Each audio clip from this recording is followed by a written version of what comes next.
vous censurez dans tous les cas? Vous ne reviendrez pas sur votre décision, Non. même si Sébastien Lecornu annonce une suspension de la réforme des retraites? Oui, je vous le confirme. Ce Vous ne serait savez, pas bien pour les Français, une attendez, suspension de la réforme des retraites? après, je répondrai à votre question, mais d'abord, vous m'avez demandé est-ce que vous censurez à tous les coups. Et je crois qu'on peut faire beaucoup de reproches à la France insoumise. Parfois, certains ne manquent pas d'en faire. Mais il y a quelque chose qui est à peu près clair, c'est que quand on dit quelque chose, on s'y tient.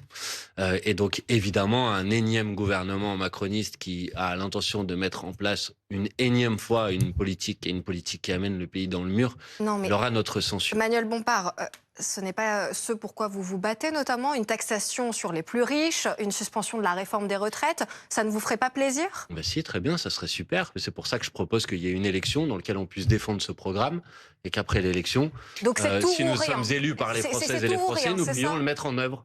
Mais non, mais c'est pas tout ou rien, madame. C'est que vous voyez bien que au début, on nous a dit peut-être qu'ils peuvent bouger sur l'abrogation de la réforme des retraites. Ensuite, on nous a dit bon, peut-être que maintenant, ce dont on va parler, c'est la suspension de la réforme des retraites. Et maintenant, madame, soyez très attentive.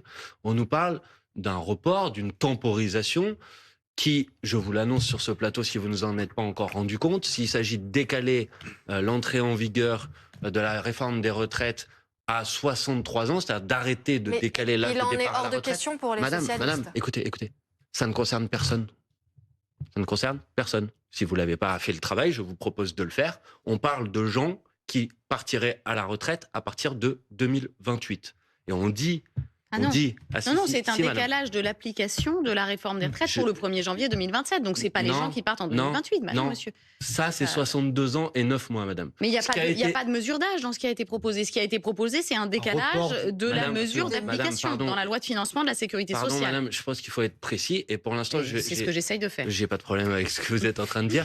Et je me permets d'insister sur une nuance, si vous voulez bien. Pardon, ça va être un peu technique. Si vous reportez pour la génération qui a 62 ans et 9 mois, ou si vous reportez pour la génération qui va être à 63 ans, moi, ce que je vous dis, c'est que si c'est 63 ans, comme ça a été dit hier manifestement dans la réunion à l'Élysée, à 63 ans, c'est des gens qui rentrent en 2028. Ça va ne concerner personne.